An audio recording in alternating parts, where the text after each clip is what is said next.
Testament, vers 50 à 100 après Jésus-Christ. 100 ans, entre 50 et 100 ans après Jésus-Christ.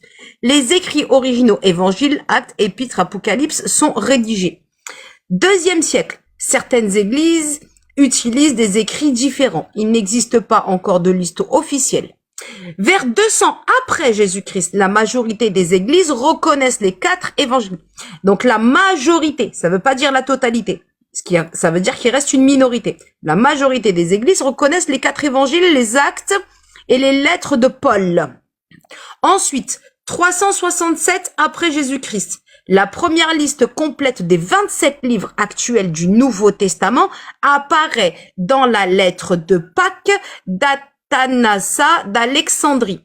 396 après Jésus-Christ, le concile de Hippo. Le canon est discuté et accepté. Ils ont discuté. Ok.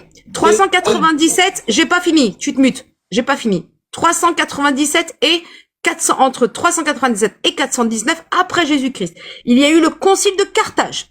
La liste des 27 livres du Nouveau Testament est confirmée. Ensuite, en 1546, après Jésus-Christ, le concile de Trente, Église catholique, fixe enfin définitivement le canon catholique. 73 livres en réponse à la réforme protestante. Ensuite, je fais un petit récapitulatif. Fixation du canon hébraïque 90 après Jésus-Christ, liste complète du Nouveau Testament 367, confirmation du canon chrétien 393 à 419, canon catholique définitif en 1546 et le canon protestant 66 livres au XVIe siècle. On s'arrête là maintenant. Le canon chrétien définitif, c'est quel lieu, ça va? C'est en quelle année? Le canon chrétien définitif, c'est en quelle année? Tu peux non, Oustaz, moi je veux une prière, Oustaz. Donne-lui ta prière. Voilà, recevez l'onction, recevez l'onction. Je demande le démon qui rêvait de sortir en toi de sortir. Sors maintenant. Mon enfant doit être libre et sa compréhension doit être restaurée. Sors. Voilà, Oustaz. Là, c'est assez clair. Attends. Qu'est-ce que ça veut dire? Je vais faire un test. C'est quoi canoniser? Dis-nous. Toi, tu te penses, une petite prétentieuse. Non. Tu vas venir me poser des questions. Toi, tu peux chez ton camarade, quoi. C'est pas panel, là. Toi, tu peux me parler. Tu te permets de me manquer de respect et tu veux me poser des questions. Ah bon? Je vais te poser une question. Quand tu vas aux toilettes, tu te laves avec de l'eau ou avec du papier toilette, toi?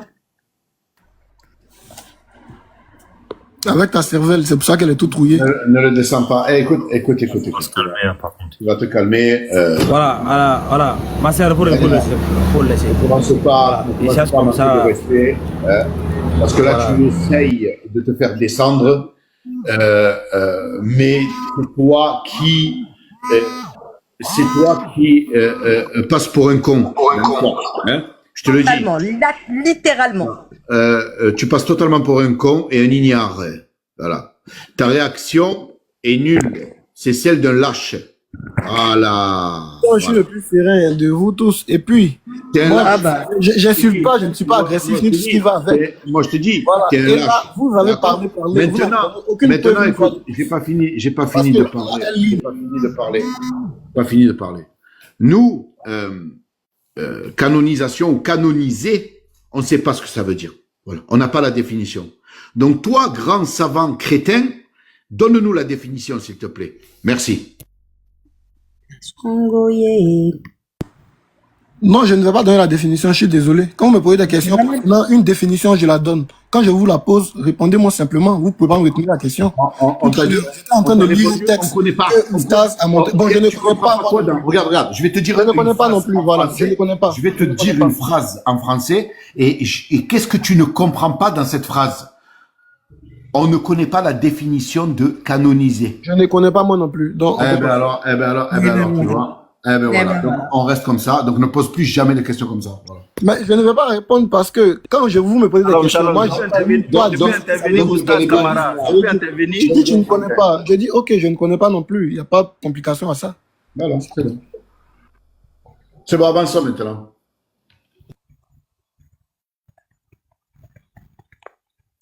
Je peux intervenir. Non, Doté, 2 minutes, s'il te plaît, mon frère, s'il te plaît. Merci, Doté. On va finir avec lui, là. Vu il souffre du syndrome de supériorité, il va falloir qu'on le remette un peu à sa place. Non, mais tu vois, depuis tout à l'heure... Je parle pas avec toi, je parle pas avec toi, je parle pas avec toi, je parle pas avec toi. Tu m'as manqué de respect, tu parles pas avec moi. Tu parles pas avec moi.